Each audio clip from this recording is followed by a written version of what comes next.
Good morning and welcome to the August 24th meeting of the Finance Committee.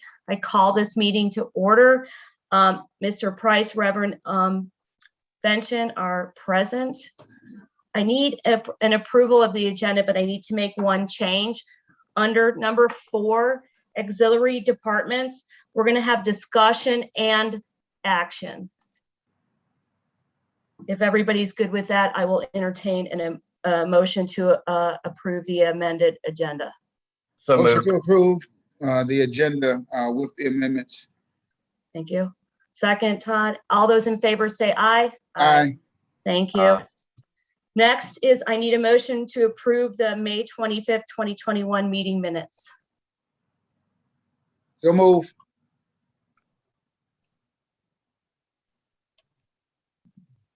Second. All those in favor? Aye. Aye. Thank you. Next up is ESSER funding technology request from SPIT. Ms. McLam. Yes, so on your agenda today, there's several items that have come out of committee that have come to finance for approval. So the first one, it did come out of SBTT regarding ESSER funding for some technology items that have not previously been approved. So Jay, I believe, did everything under 2 is all, A through G has gone to committee first, correct? I think all but maybe the sole source. Those sole source items are things that, and Dr. Breedlove can clarify, I'm not sure that they all went through committee, but because of the sole source, we got approval from DPI. So they may have, it's just, it might have been a little while since it went through committee because we were waiting on DPI approval for the sole source. Okay, I'm pretty sure they did. Okay, go ahead, sorry. Okay. Yeah, I was just going to say, I'm almost positive A through E went through committee already. Yeah. So SBTT, Jay did a presentation on his additional needs. So we're bringing this to you all for additional funding approval to include in ESSER funds for the additional Chromebooks, the wireless mesh, and the access points. Do you know what the extra Chromebooks are for? Are these?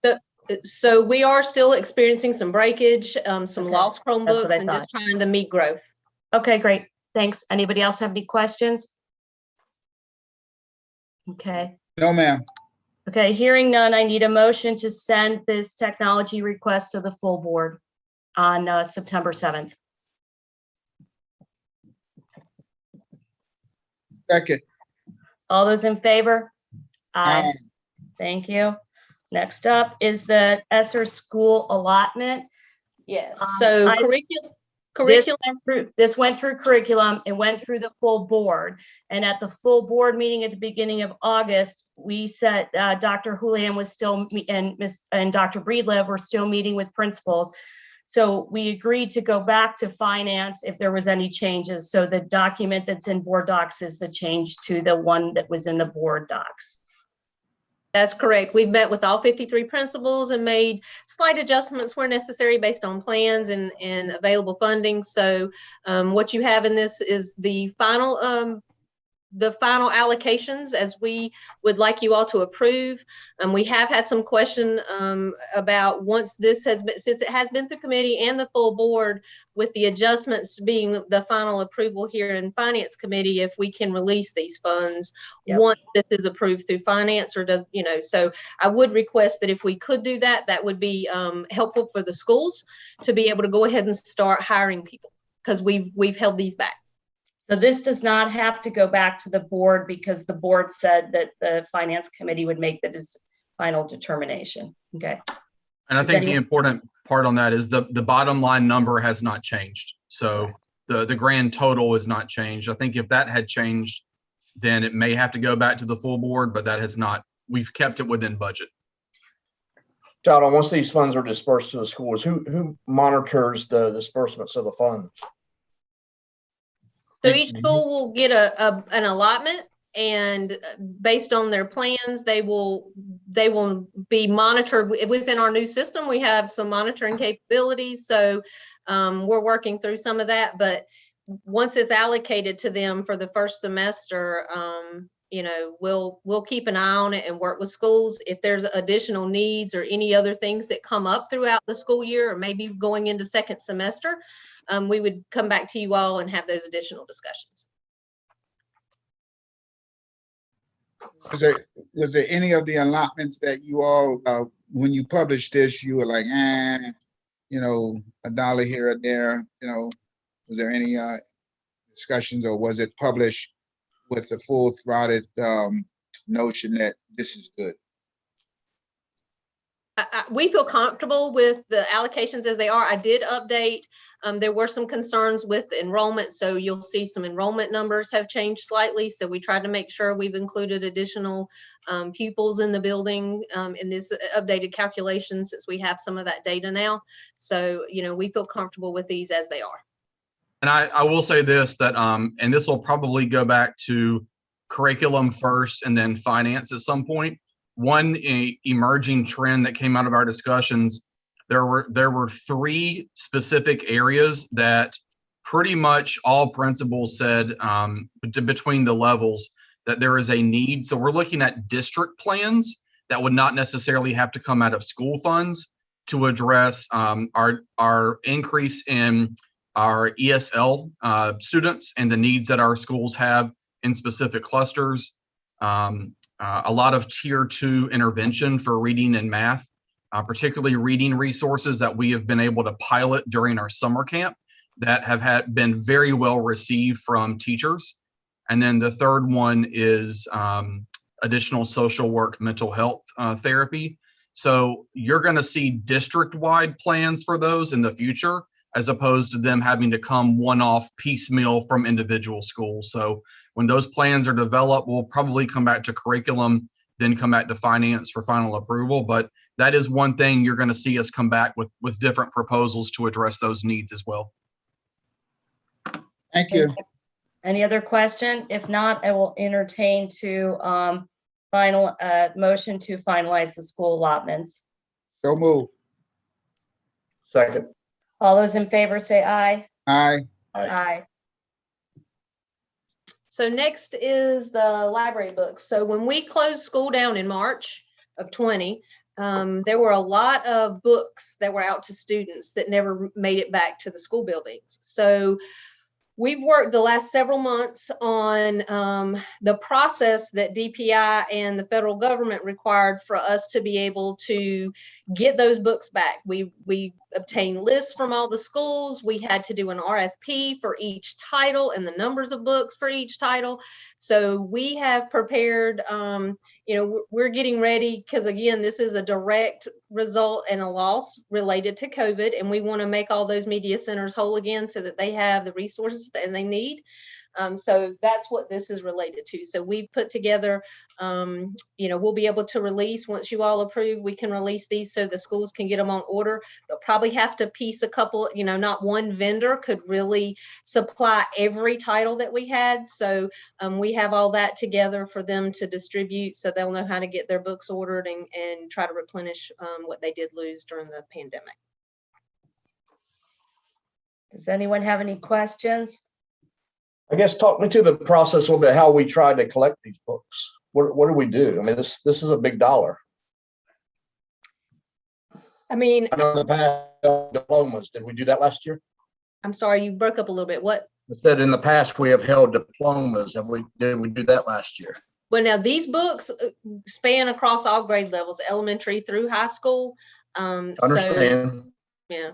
But did we hold diplomas for seniors if they had any books? I can't answer that. I'm not sure if that was attempted. I think, when it comes to some of these books, I wouldn't say individually, they're not huge dollar amounts, but collectively as a district, it was over 53 schools. It was quite a few missing books. I know they do attempt, repeatedly to try to get people to return their books. But I think just again, last year, even being in and out, we've had some of the same challenges with other things. And so we're just trying to, again, they may get some of these books back eventually, but in the meantime, we really need to help get their resources back into those media centers. predicated on what happened, have you, and maybe this is a question for Dr. Houlihan, what safeguards have y'all put in place to minimize this in the future or this year, since there's still this situation amongst us? What is being done to the individual schools to make sure that they have better control, so that when books go out, they do come back in? And I will have as a caveat, I understand that last year was one of those crazy years, but what are we doing now that we know it was crazy? What are we doing to prevent crazy in the future? I'll have to defer to Dr. Breedlove on specifics, but I will say this: a positive thing, Reverend Benson, for us is the fact that all of our kids are in the building this year. And so because we don't have as much of a hybrid environment or a full-time virtual where kids would be dedicated out of the building, that's one control that we have and positive going for us.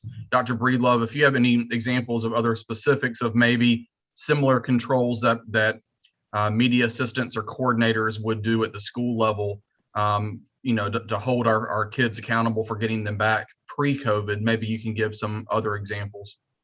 Absolutely. And this is a K-12 issue. This is not just a senior issue, but Mr. Price, you are correct. And, these fees that there are out there, they roll with the students all the way up until through high school and then into their senior year. Really, the only real teeth that we have, of course, we're sending letters, we're making phone calls to parents, and this is not just textbooks, these are Chromebooks, these things like that could go into a fee for a student that they owe back to the school district. And we try and turn over every rock that we are legally can turn over, and working with the families to try and get those funds back. But those things have happened, and these library books are an example of that, and what principals and bookkeepers have tried to do in getting these back. So if the student does not turn in the book, of course, we try to reward and do that sort of thing too if they do that. But if they don't, it goes on to their fees, and those fees roll up until high school. And it's really your high school principals that do a bulk of that work, because to your point of even a possibility of not walking at graduation, if there are outstanding fees that are owed back, that's about the extent of what the schools and the school system can do at that point to collect these. So the hopes is that over the next, let's say 11 years, if this is a first grade or kindergarten all the way through graduation, that we get this money back from students that have lost or not returned these materials.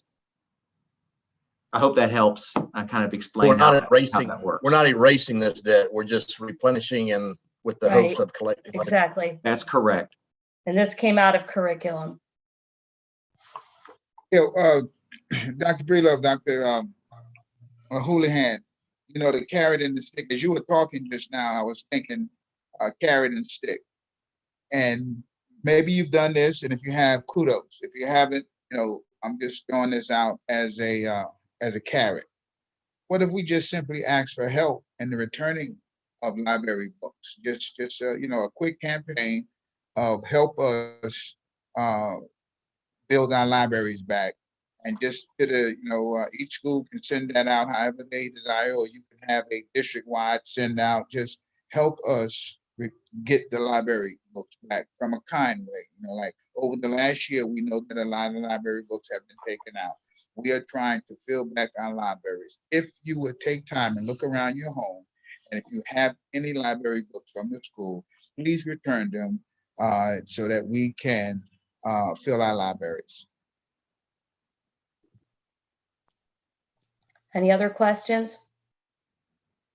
I need a Well- motion to send this to the full I think board. Dr. Houlihan was trying to say something, Madam Chair. Sorry, I was just going to say that we can certainly have that discussion with our media coordinators in our schools to generate communication home to parents and make them aware of the need.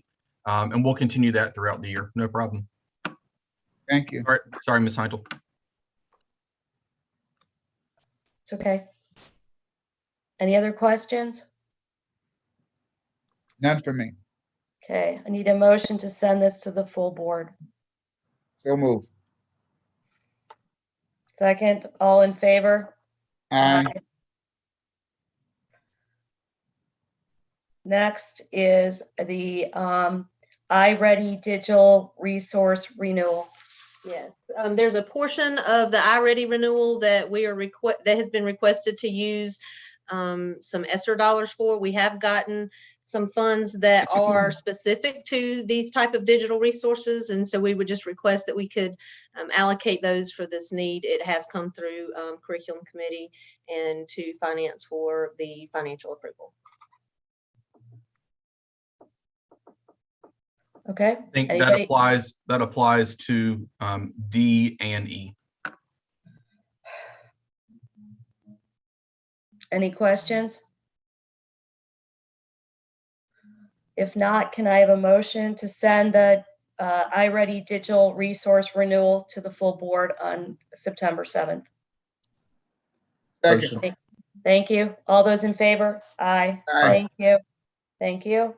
Next, like Ms. McLam said, is the iReady teacher toolbox, which is part of the digital resource renewal. Any questions? If not, I will entertain a motion to send it to the full board. So move. Second. All those in favor? Aye. Aye. Aye. Thank you. Okay, next up is the sole source purchase grades 3 through 5 lesson kits, Wingate Elementary. This is coming from Epic grant funds. And all sole source documents do have to come through the board and through committee for approval. We have been requesting, it's a process now for us to get approval from DPI. So this has now been approved by DPI and we're requesting you all to approve it as well. Anyone have any questions? If not, I'll entertain a motion to send it to the full board on September 7th. So move. Second. All those in favor? Aye. Aye. Aye. Next is the sole source purchase for Max Firebox for Firefighter Academy at Piedmont High School. Same with this one. This is being funded with federal CTE funds, so it's required a sole source process through DPI. We've received the approval and we're just requesting you all approve it as well. Any questions? If not, I'll entertain a motion to send it to the full board for September 7th. So move. Second. All those in favor? Aye. Aye. Aye. Thank you. Okay, next up is the COVID relief funding update. Yes, it's been a few months since I have updated the COVID funds. Can I Yes. ask you for a favor? Can we put a date on it so that I'm getting confused with all of my updates? And any of the charts you give us or Excel sheets and stuff, can you put numbers on that or dates on that too so we can go, yeah, thanks. I'm like, I'm so confused. Yeah. Thank you. You're welcome. Yeah, so I have updated this. There really wasn't a whole lot of change. There's not really many additional funding sources. Most of those funds were allocated to us in June. We worked diligently to get all those applications submitted and budgets submitted so that we could get approval by the end of June so that when we rolled into July, DPI could go ahead and release those funds and we could go ahead and start spending those. So I've updated all the dollar amounts. I've added in some of the things that we've discussed today, but not necessarily the dollars related. I wanted to make sure there was approval of the funding before I included any encumbrances or such in these numbers. So I have a question. Mhm. Summer program salaries, 4,878,000. Is that the actual number of what this summer camp cost us, or? Well, we have not paid out any bonuses at this point. So that is really just the salaries from the first and second session, 3-week sessions. So that would include just the hourly pay for everything that we've done through August. So originally we had about $10.9 million for summer camp, but after we were unable to get enough staff, we had to make it smaller, right? So we knew that it was going to cost less than we had originally thought, right? Yes, correct. Okay. Anybody else? Any questions? No? Okay. Next up is general budget update. Yeah, so I just kind of wanted to update you all. I mean, I don't have a whole lot to tell you about the state budget. You know, we're not getting a whole lot of information from the state level. The meeting we had last week with DPI, we were on the phone for about an hour or so. They went through some of the differences between the Senate and the House budgets and some of the salary increases that were potentially coming through. And so as part of my update, there is a document in board docs as just a reference for us to discuss. So we've gotten a lot of questions about the increases that we included in our local budget request this past year. We have our, our compensation market adjustments that we have for multiple categories of employees. We have some increases for supplements with multiple categories of employees.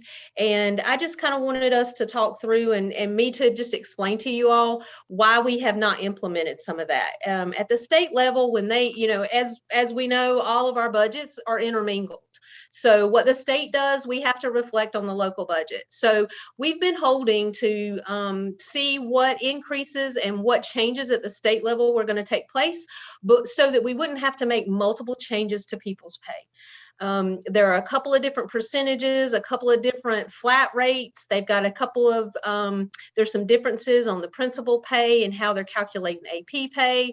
So all of those factors, until it settles, we just kind of wanted to hold pat and see what happens. That's normal process for us. We do that all the time. I think there's a lot of angst. People are very anxious to get increases because it's been over 3 years since a lot of us have gotten any kind of increase. So everyone's really anticipating those increases. So I wanted to talk through with you all and just give you all a document that kind of details some of our local compensation lines that we did include in the budget and give you some information on that, as well as just kind of see what you all think. I think at some point we will have to make a decision on whether or not we move forward with our local increases that were included in our budget. If this takes some time, if we're not going to hear anything, I kind of have in my mind maybe sometime around Labor Day, if there's not a joint decision on what budget we're going to have and what items are going to be included and what percentages and other things, I think we just need to make a decision as a district to go ahead and move forward with the things that we can, with the understanding that there may be adjustments to come, and we'll just work through those as we go. So again, I just kind of with the anticipation of everyone, there's the last categories of employees in our local compensation adjustment. They have been waiting for many years to be included in that market adjustment. So we want to do the best for our employees, and whatever you all want us to move forward with, I just feel like at some point we may have to make that decision. I too agree that there's going to come a day. I mean, we've done that in prior years when we didn't get a state budget and we moved forward because we had no choice to get there. I know there's both a Senate budget and a House budget, so I'm hopeful that they can get this done by the middle of September, but we don't know yet. On your job categories, transportation, we are talking about mechanics and others, not bus drivers in that category. School-based support would include receptionists, data managers, bookkeepers, things of that sort, correct? Technology. That's correct.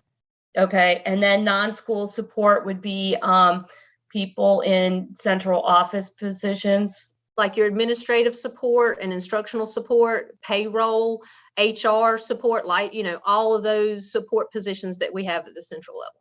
Great, thank you. And the school nurses, psychologists, and social workers are supplements that we had in our budget request and got funded. And then the teacher supplement increase of 1,000, just so everybody understands, we asked for 1,000. The county funded for this year 500 or half of it. So we'll start paying that 500 in January, and then next year, the full 1,000 will go in, correct? Yes, okay. That's correct. That's how we will manage that increase on the supplement lines. Okay, does anyone have any question? There's no changes from our budget that we got from the county, so this is just breaking it out a little bit more. Yeah, and I will say that based on some of the information and even in the two differences, the analysis that I've done on what we have requested, we're still in line with some of the projections we've made. There may be some pluses and minuses just depending on where everything lands, but I feel comfortable with what we projected on that state level and the impact to our local funds. Now, you know, we'll see how everything plays out and where we really land, but I feel comfortable with where we're at. Okay, has our auditors come in for, not yet, when are they supposed to start? Our auditors won't be here till October. October, okay. Okay, does anyone have any questions on this document? No. Okay, I just want to, you know, our employees to know that this is, like Mrs. McLam said, we want our employees to know that we have it in our budget. We're waiting for the state, and at some point, waiting for the state is not gonna stop us. So, and then the next two items are kind of the same thing, that were not in our budget this year, but we are being asked to discuss them. So here we go. Yeah, so there is a document in there for discussion under auxiliary services for our bus drivers. As you all know, in our local budget request, we did include an increase for our bus driver salaries. Based on the competition and the market around us and what everyone else is doing, we have been requested to see if we could maybe increase that. From 15 was the minimum we were working towards on the bus driver salary. Because we had a dollar, Yes. average dollar for bus drivers in our budget. Okay, go ahead. And that would have brought our base to 15. So the Okay. request has come to raise that to 1675, which would be an additional at the bottom level, an additional $1.75 or 11.5% over the full scale. In conversation with Mr. Denton and transportation staff and talking through what they're competing with in the market and in surrounding areas, they feel that this will bring us more competitive and hopefully will retain some of the people that we see are leaving right now. We have some that are leaving us because of the enticement of hourly rates and bonuses in our, other districts. They may just decide up and leave. So Mostly in South Carolina that borders us. Lancaster's offering $21 an hour, just so we know what we're up against. So this plan includes an increase on the schedule, as well as currently a lot of districts are providing signing bonuses and other things. As a district, I think that for our community and our staff, that we would like to look at a performance retention type incentive. We currently have attendance incentives, referral incentives, and other things that bus drivers are eligible for. But this would, based on data we gathered over summer learning camp, they saw that the weekly bonus that we included for all of our employees was a good incentive for bus drivers to be there every day and running all the routes that they needed them to.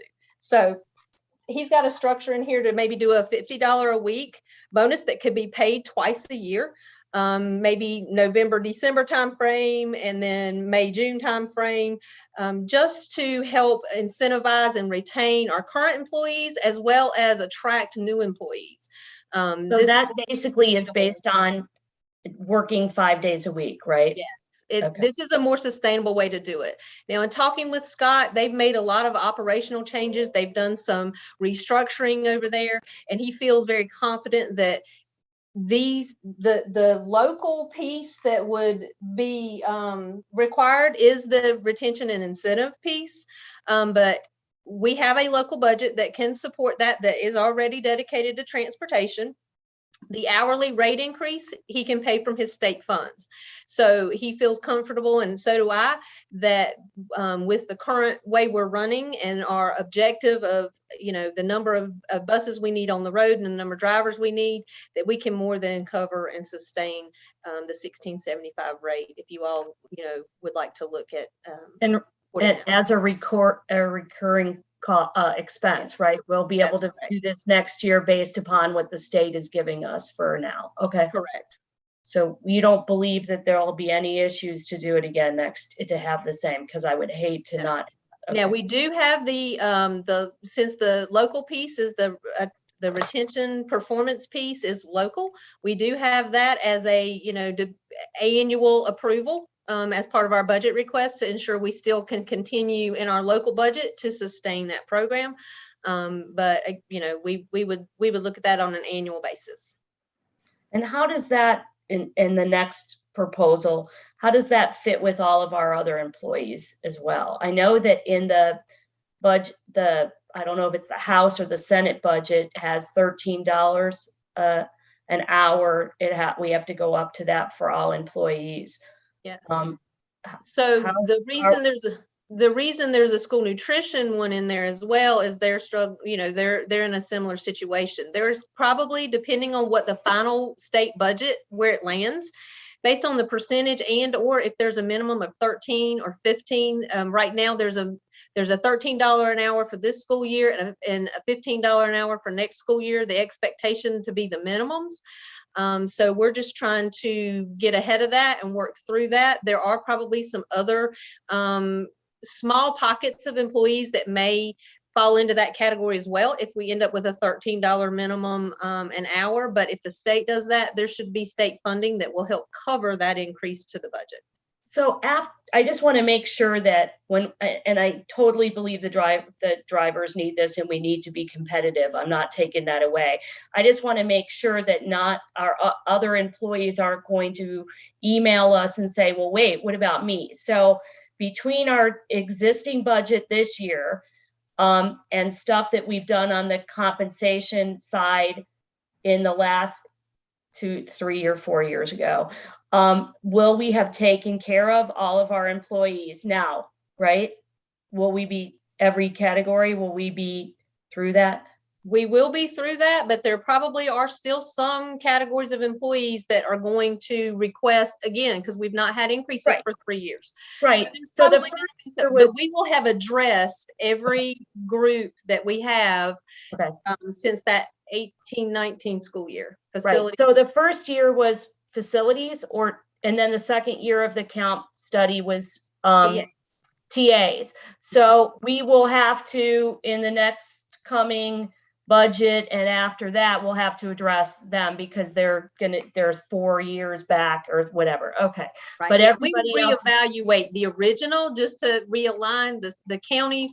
In meeting with the county, we've talked about coming up with a sustainable program that we can do incremental things each year so that we don't have large requests on the local budget to catch up to market. So our goal is to put together a plan that we can present and have incremental increases on an annual basis. Okay. Does anyone else have any questions? Yes, I do.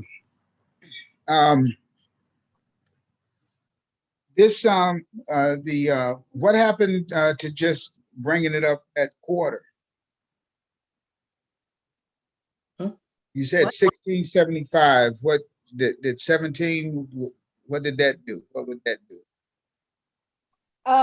Well, now I think they were running numbers based on the categories and where they were trying to find. I mean, 25 cents an hour is still an additional cost. They felt comfortable with this based on CMS and others. Even if the potential increase for them, we would have a few years to go before we would have to look at that bottom rate again. So this is Scott Denton's recommendation based upon the amount of money he has to use. Yeah, Madam Manager, I get that. I just want to ask a couple of questions. And that is, over the summer, one of the pleasures I had was to really deal with a lot of the bus drivers. And I understand the totality of our system with other employees, and everybody is important. Everybody is important. Our kids got to get to school. They got to get there. And without the kids getting to school, and without bus drivers to drive them, that could cause problems, as we seen even on yesterday, day one. A lot of the double runs, a lot of the bus drivers was out. I think we're in a situation where, in my mind, can we solve the bus driver problem? Just solve it. Just get it to where it's not on the table, to where we've created a situation where we don't have problems with our bus drivers. Because if we have problems with our bus drivers, we have problems with everything else in the system. They are the key. They are the linchpin, because they are bringing our clients to us. And so, But all of our employees work together to get the kids to school and educate them. I get that. Okay, but but what I'm saying here is that we have a group of our employees. All right, we have a group that is leaving us, and it's hard to hire. And so I'm just saying, come Just up so you with know- a financial package that will satisfy them to where they will stay with Team UCPS and not be ciphered away or voluntarily go away simply because of $1 here or $1 there. I That's understand all what I'm you're saying. But wait, I understand what you're saying, and I too think the bus drivers need an increase, but we have employees across our district where we're not getting employees. School nutrition's down 40 people. Our custodians are down 26. We can't hire anything. We have 2 HVAC people. That's it, with 300 work orders. I mean, it is not, the bus drivers are not the only group of employees that are having difficulty hiring. We're across the district, we're having these issues, and perhaps Dr. Houlihan should speak to that. I don't know what what Dr. else. Houlihan speaks. I'm not finished my chain of thought here. And that is this: all of our other employees, they work off the fact that we bring the children to school. And if we're having problems getting the children to school, whether there's air conditioning or feeding, that's a problem. I'm just trying to solve this problem, because I believe if we solve this problem, it'd be a lot easier to solve the other problem. Okay, So, I was gonna, let me add one little thing, just because I heard you ask about an additional 25 cents. I just want you to know, we compared across where other districts were currently, the information we could get, and that $15 an hour was where we saw they were landing right now. That's why we went to the $16.75 to put us ahead of everyone else. The average dollar that we included in our local budget request was really only gonna get us to where everybody else was. So that's why we're bringing this to you. So I just wanted to add that little bit. I didn't share that. Can I add one more thing? 1675 is the starting, the 0 to whatever bus drivers. It goes all the way up to 20 some odd dollars an hour, depending on how it's a scale. So it starts at 1675, and there's steps all the way to 30 years of working. So 1675 is to hire people, and then everybody else gets stepped up to 21 something to the one that has the most of years of work. thank you, Madam Chair. Was there any feedback from the bus driving community in this allocation? Did Scott indicate that he, got feedback from the personnel, and there was positive feedback concerning this? Yes, he's been working with his staff and talking to his staff, working to try to retain individuals, and that's what drove him to make this recommendation and bring this to you all today. And I understand, Reverend Benson, that we need to get the kids to school, but we also have to feed them, and we also have to have all the other stuff too. I try to explain to people how difficult it is. Businesses are having trouble hiring people. We are part of that. We're the community, and we're trying to get as many as we can, but 1675 is the beginning part. But if there's somebody who's been working here for 30 years, they're way above $20 an hour. And I too want bus drivers out there. I agree, but this is what Scott Denton brought to us, and he thinks this is something that he can sustain, especially next year, right? Because every time we have to look at a new expense, especially if it increases salaries, it's a recurring cost. So we have to make sure that every year we can do this, because I would never want to go back on anything, right? So, but he did say that he had talked to people and he thought that this was what he could do. Because if you add 25 cents to the base, to the person who's coming in as a new bus driver, it has to go up in steps too. So it's not just hiring that 25 cent more, it goes up the scale as well. Now, my question on the 25 cents was, you landed at 1675. How much more would it have been for that quarter? But overall, I just want to make sure that, and again, Madam Chair, we're not in disagreement. We're in wholehearted agreement.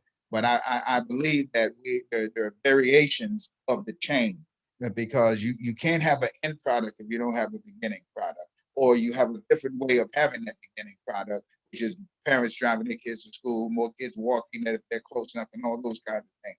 I just know that this issue of the bus drivers is one in which that it's been rolling around for a while, and I was just trying to get to an end game, so that once we get settled on that, then the rest of the process just seems to take care of itself. But if you're saying that input was had through all, and that this number puts us competitively with the community, I can work with that. But I just, when you hear 50-something bus drivers out, and for myriad of reasons, I mean, we just can't have that, because that puts stress on the bus drivers that are here, just like it does on the people working the HPCs and the food and all of those other things. Nobody disagrees with you. I think all of our employees are under stress, including the bus drivers, because they're doing 2 and 3 things. I mean, there's kids who didn't get home till 6 or 7 o'clock last night because they're running triple rights, but everybody is working hard.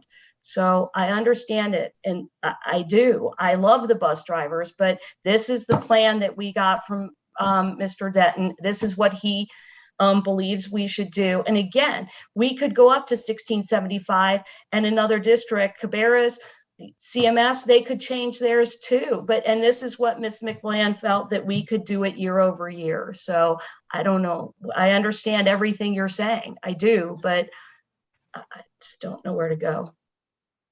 I'll just say this, Reverend Benson, it's a situation that this is about competition. And what I'll tell you is this, this proposal will put us in the best financial position our bus drivers have ever been in, period. And we believe that under Scott's leadership, the recruitment, the retention, we will be in a much better position than we've ever been in before. And that, will it solve all of the world's problems when it comes to this? No, because as Ms. Heintel said, districts will react, right? So it's going to be a constant game of what can we do in the moment with market and the available budget that we have to stay competitive. And for years, we've fallen a little bit short. This will now put us at the top, compared to a lot of the counties and districts around us. Some are given bigger bonuses because they have more ESSER dollars and those things, which is a little bit out of our control. But from a compensation standpoint, we're confident that for this year and hopefully for the years to come, this will have a significant impact from a positive standpoint. I guess also I look at it that Scott Denton has been doing this for a very long time, and this is what he is recommending, and I trust him. to do what he needs to get bus drivers in here and to keep our longest bus drivers. We need to keep who we have as well as hire more. So, No, I think that Scott Denton has done just the greatest job possible. What I said had nothing to do or about him.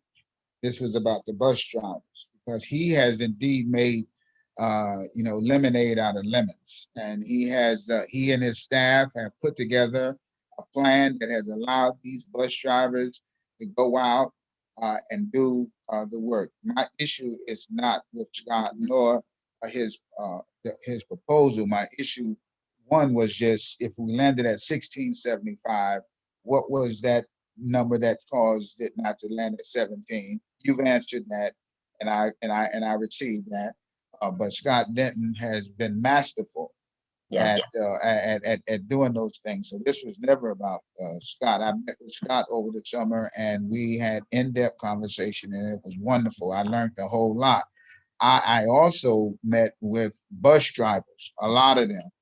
And so I'm just trying to get the best of both worlds, both from staff, Scott, and the bus drivers, so that at the end of it, everybody is happy and the school system is happy. That's the beginning and the ending of what I've said. Now, I will add to, so that you all understand that all of these that we're talking about and any increases that we may potentially approve or that may potentially be approved and move forward, we will implement them all at one time, and we'll do retros for those. So once we make a decision again about, like we discussed earlier, about the state budget and whether we move forward with our local piece, we will make those same decisions and implement all of these as we're discussing today.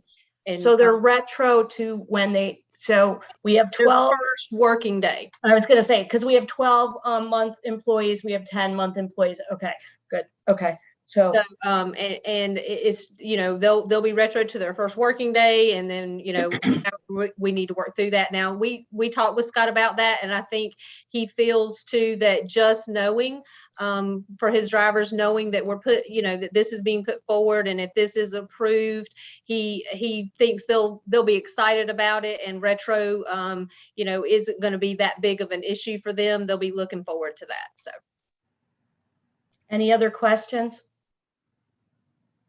Hearing none, I'd like a motion to send this to the full board at the September 7th meeting. So move. Second, all those in favor? Aye. Aye. Todd. Okay, that's 3-0. Next is school nutrition proposal, much like the bus driver proposal. Ms. McLam. yes. So in the same vein, we've had some conversations about school nutrition as part of the discussion we just had. The potential of there being a minimum increase of either $13 or $15 prompted them. It's probably been 7 or 8 years since school nutrition has made any adjustments to any of their salary schedules. They sort of do their own schedules and have their own compensation plan that they work, because they are an enterprise fund. So Denise and I have talked at length about those schedules, and feel that the proposal that we're putting forward today to bring their minimums up to the 15, as for the cafeteria worker, and increases of about 28% over all of their schedules, would also help in their attraction and retention of staff. They are down a lot, but again, they've worked hard. She has mentioned that these increases could be sustained. I know we've talked a lot about lost revenue for school nutrition, but that lost revenue was really related to last year. That was part of our budget request as well. But that last year was because we were closed on Friday. School was on remote on Fridays, and we were keeping people employed when we didn't have meals to get a reimbursement for, and other things that were going on that impacted that.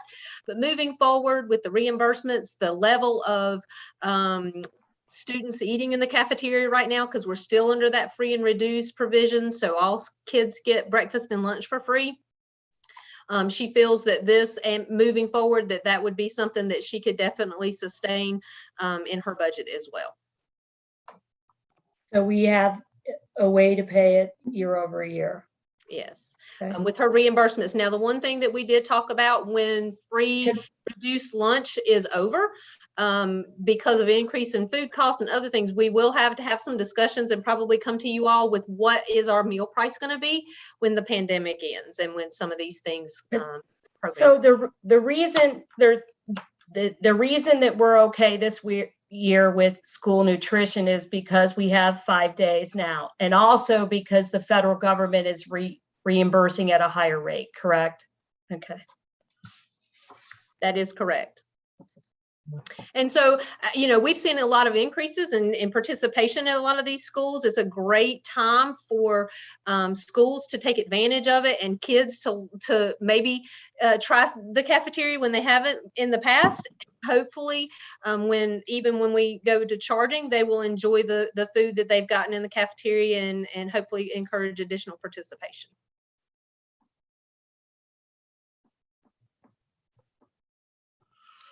Any questions?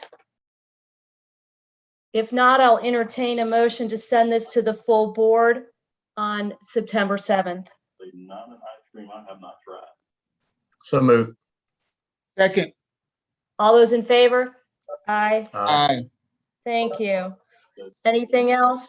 I do want to mention one other thing. I did not include an after-school proposal in this. We're pulling together, again, I think that'll be one of those categories we've been talking about that potentially if they increase that minimum rate, that we will need to bring back to you all. So we're still working on that, but that's another, they were kind of included. They are an enterprise account, just like school nutrition.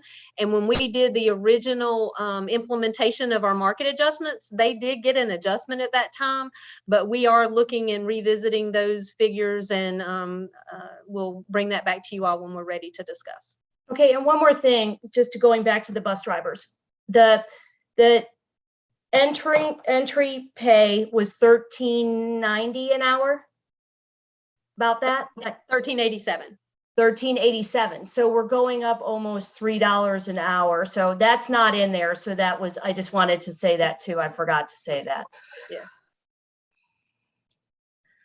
Anything else? Okay, our next meeting is on September 28th at 8 a.m. in Zoom. And here's the reason we do Zoom is some of our board members have jobs, and it makes it easier for them to do committee meetings and not miss work. So that's it. It's not that we're hiding from COVID or anything else. It's because we have members who have jobs. So that's all I have to say. I need a motion to adjourn. Motion to adjourn. Thank you. All those in favor? Aye. Aye. Aye.